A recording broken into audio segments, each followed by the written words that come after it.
kinds of karma, sarva karmani api sada. So while doing different kinds of karma activities,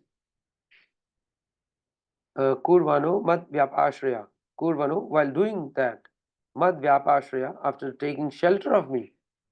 That is, one is taking shelter of Lord Krishna and then doing activities. Mad prasadat avapnoti. By my mercy, such a person obtains shashvatam padam avyayam. One attain the eternal destination, the spiritual abode. With respect to understanding, Prabhu explains that what's important here in this is sarva karmani api sada. That whatever karma a person might be doing, that doesn't matter. Earlier, Lord Krishna had explained one has to act as per one's varna ashrama duties. Now, then one can come to transcendental platform. That was like the progression. Then one will attain bhakti. So, if you go as per the instructions of the Vedas, Vedas would talk about dharma, artha, kama, moksha. So here, this is bhakti is at the top. So bhakti is at once top of spirituality. So it is like um, it is not limited in any way. So bhakti is like um, you don't have to go in through any progression.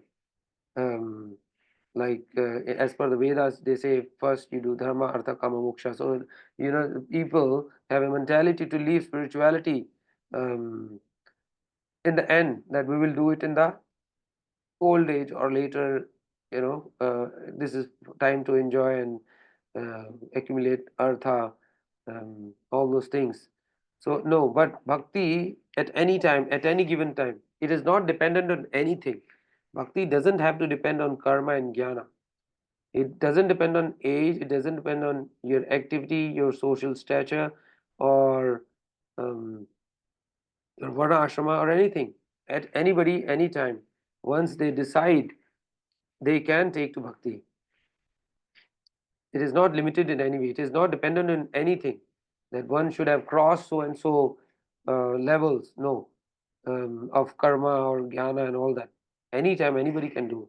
So bhakti can independently extend downwards and elevate a person at very low level, no matter whatever status or condition one is in. But anybody can take to bhakti. Bhakti is independent. So sarva karmani api sada. Whatever the karma one is practicing, still kurvano mad vyapashraya. If a person takes shelter of me, that is Lord Krishna, if a person takes shelter of Lord Krishna, then mat prasadat avapnoti. By my prasad, that is by my mercy, such a person shashvatam padam avyayam. Such a person will attain the eternal destination. That is, one will be free from the cycle of birth and death, and he will be eternally in the spiritual abode of the Lord. Here, Lord Krishna has started using mat. So, mat vyapashraya, under my protection, mat prasadat, by my mercy. So, Lord Krishna is directly using mat, that is my. He's saying him. He gives protection, he gives mercy, his protection. Because he's focusing now more on the summary of the Gita. So, this is the last chapter. So, he's talking things from the perspective or level of the transcendentalist. A karma yogi doesn't know about Lord Krishna. A jnana yogi also doesn't know about Krishna. But a bhakti yogi knows about Krishna. So when Lord Krishna is talking about bhakti yoga, he talks about mam clearly. He's saying, so he understands that the person understands that it is him. Srila Prabhupada also mentions, in spite of all difficulties, he is eventually placed in the transcendental abode or Krishna Loka. So person might, once if he takes to bhakti yoga or goes to Krishna consciousness, starts practicing it, he might experience some challenges, difficulties. But if he continues to, uh, he stays steadfast, he doesn't bother about the challenges, it is guaranteed, in spite of all the difficulties he would have faced, he will be achieving the transcendental abode, Krishna Loka of Lord Krishna.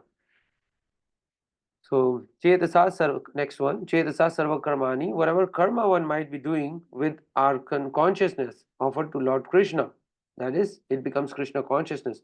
Mai Sanyasya Matpara, make him the supreme goal of life.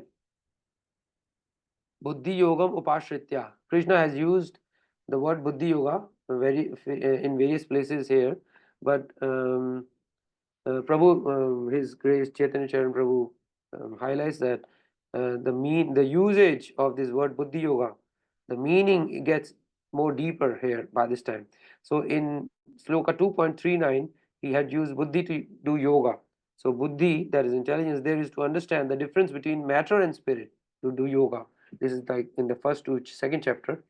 So then in chapter 10, the Dami Buddhi Yogam Tam Vena Mam Upajante Upayantite.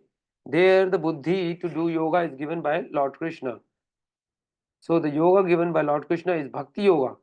The buddhi that Lord Krishna gives us is the intelligence to practice Bhakti Yoga. So, this is how the word usage of the word depends on the context here. By both of these, one can move towards transcendence. So here Lord Krishna makes it very clear in context that Buddhi Yoga is Bhakti Yoga. Buddhi Yoga is not a different kind of yoga. It is Bhakti Yoga. So yoga is of four types: Karma Yoga, Jnana Yoga, Dhyana Yoga, and Bhakti Yoga. So Buddhi Yoga is to use Buddhi, intelligence, and what it refers to is it indicates will be clear from the context where it's used. So here Lord Krishna has used it with Upashritya, taking shelter of him. So one who takes shelter of Lord Krishna is under his protection, his mercy. So there it is solely for bhakti, that is for Lord Krishna. Machitta satatam bhava. Always be in consciousness of me in this way. So here Lord Krishna is gradually steering us to Bhakti Yoga. So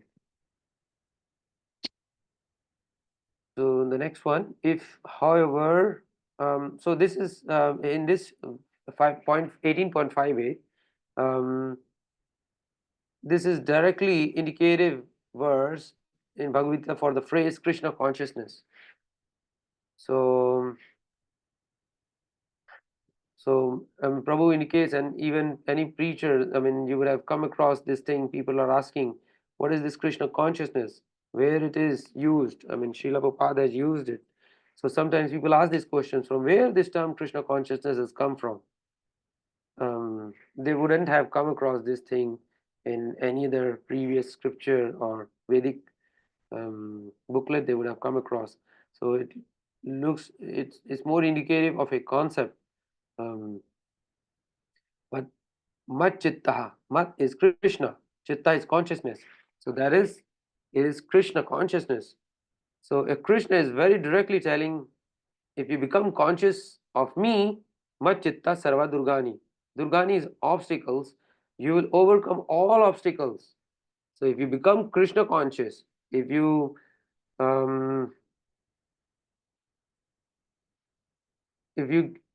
give your consciousness to Krishna, that is, you use your consciousness or perform activities or whatever you do it in consciousness, thinking of Krishna. So you will overcome all obstacles. Mat prasadat, by my mercy, tarishyasim means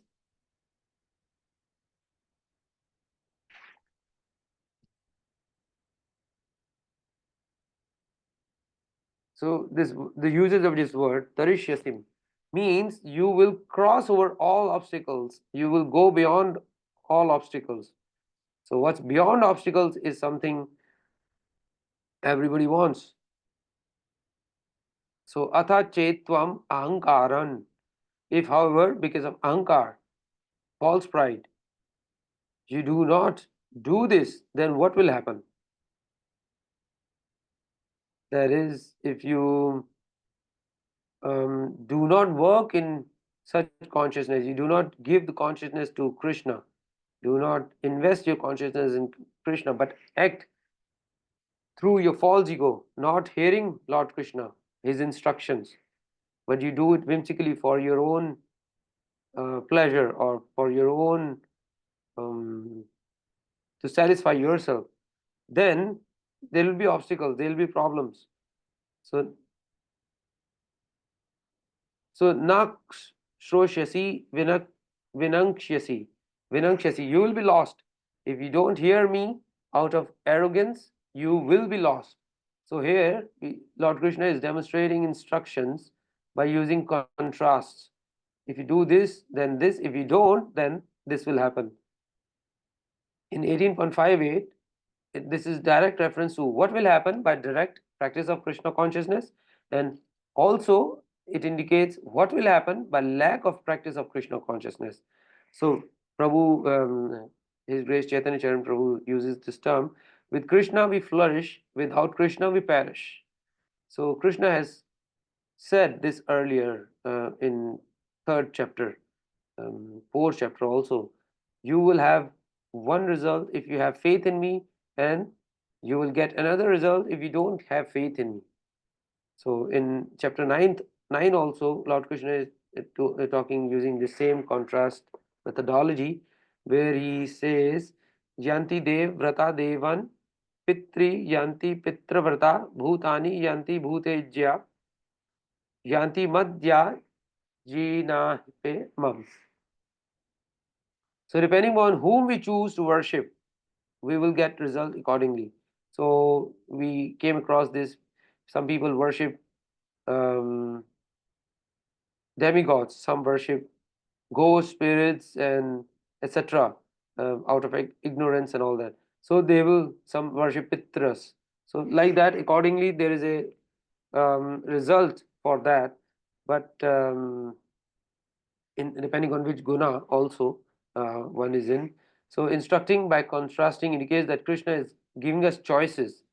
So we also know that further it will come that after having explained everything to Arjuna, Lord Krishna will say, okay, I have explained it to everything, and as per me, this is the best thing, but you are free to do whatever you want to do. You are intelligent enough. So like that. So um, so Krishna is giving choices like that. So Bhagavad-gītā is not, Prabhu says that Bhagavad-gītā is not a book of commandments. It is a more of a book of choices and consequences. Here you are introduced to how things are working, how things work. If you choose these things, then these are the consequences. For these choices, these are the consequences. For every action, there is a so and so reaction. So we know that there are three gunas, and for each guna there is different result. There are different actions. There are work done under the three gunas, different actions, different, that is different activities, different nature of people, and there are different reactions, different consequences. Mat prasada tarishyasi. Prasad means mercy. Tarishyasi means um, float over almost. Krishna has used same word when he talked about surrender to him in seventh chapter, where he said, Mam eva ye prapadyante, mayam etam tarantite. Taranti means to float over. So material ocean is a dangerous ocean, and we can easily sink into that ocean because we are infinitesimal, tiny part and parcel of Krishna. So we have a potency, we have a tendency to choose either material or spiritual. So we can be overpowered by material energy of the Lord, although we are spiritual energy, but we are infinitesimal. We are qualitatively same, but quantitatively we are very minute, very tiny, very infinitesimal. So we are always dependent on Lord Krishna, being spiritual in nature. But here, because we are from Tatashta Shakti, marginal potency, we have a tendency to choose, we come under influence of either material energy or spiritual energy. We have a choice. So that is why we surrender to Krishna, because we are spiritual. Krishna is the master of everything, and we are dependent on him. It is safe. Because in that case we'll be in our real nature, spiritual nature. So but by Krishna's mercy we will float over it if we choose Krishna, if we absorb our Krishna consciousness in Krishna, if we choose spiritual. So Krishna has also talked about crossing the material ocean. So tesha aham samudderta mritu samsar sagara. Aham samudderta mritu samsar. I am the deliverer from the material ocean. Whether we are devotees or not, obstacles will be there for everyone. The difference is in the attitude, in consciousness, what purpose the problems serve. So once we are in the material world, there will be miseries, there will be problems, but it depends on our consciousness, on attitude in our consciousness. The problems, realizing the purpose, the problems serve. Um, the purpose, the problems are there for, why they are introduced. So for devotees and non-devotees, the problems have different purposes. For non-devotees, suffering leads to frustration. For devotees, suffering leads to realization, renunciation, and further devotion. So transcending problem means not letting the problems dominate our consciousness. Don't get bogged down or fill your consciousness with problems, but become Krishna conscious. So, Prabhu used an example of Lord Narasimha Deva, where the demigods were not able to pacify, please Lord Narasimha Deva by their prayers, whereas Lord Prahlad Maharaja was able to do. And this is for Hiranyakashipu when he overpowered them and he was tormenting them, dominating their hearts also, because they were all in misery, thinking all the tribulations or difficulties they had to go through because of Hiranyakashipu's torture. So they couldn't think of Lord. This is what they tell Lord. We couldn't think of you. We couldn't worship you because of that, or perform any sacrifices for you. Now that he's being killed, now our hearts are free from his domination, and now we will be able to continue our services and sacrifices for you, and our other duties we will resume them. But in contrast, Bhakt Prahlad Maharaj said, whatever may happen, I have been completely fixed in your service, my dear Lord. So I'm not concerned about the miseries of material existence. I simply wanted to glorify you, oh my Lord, and I wanted to teach others or preach to others how to glorify you. So this is the difference between mixed devotion and pure devotion. Um, Examples of demigods and Bhakt Prahlad Maharaja. So Srila Prabhupada also writes, a devotee may be perplexed, but he is never discouraged. He continues his service, thinking about Lord Krishna. Ata chetvam ahankaram. Ahankara means I am great. In this context, it means I am big enough to solve any problem that comes to me. I don't need anyone else. Na sroshyasi vinakshyasi. Vinakshyasi. Na sroshyasi. If a person thinks I am big enough to solve any problem, then this means he doesn't hear Lord Krishna. He doesn't want to hear Lord Krishna. Vinakshyasi. One will be lost because when one says that I don't hear anyone, that means I'm hearing my own mind. And which means because our mind is already working to drag us down further, make our life miserable, and the situation we are in is because of our mind. So if we continue to hear our mind, then it will drag us down further. So we need to hear to what instructions Krishna has given, what Guru is given, what the scriptures say. So that is the way. So we need protection so that we are not dragged down by our mind. So without Krishna, we suffer. Nashroshyasi vinakshyasi.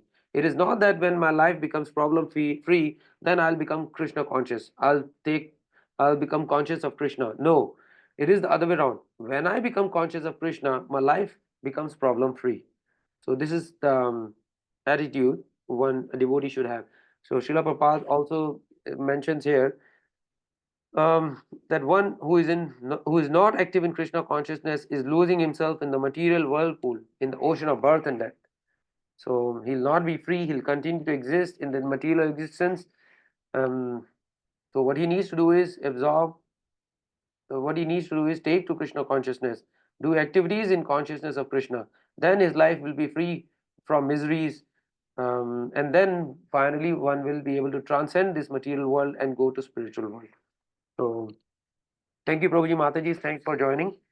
Please continue to join. If anybody has any question related to these, please let me know before we call it a day. Hare Krishna. Thank you. Dandavat Pranam.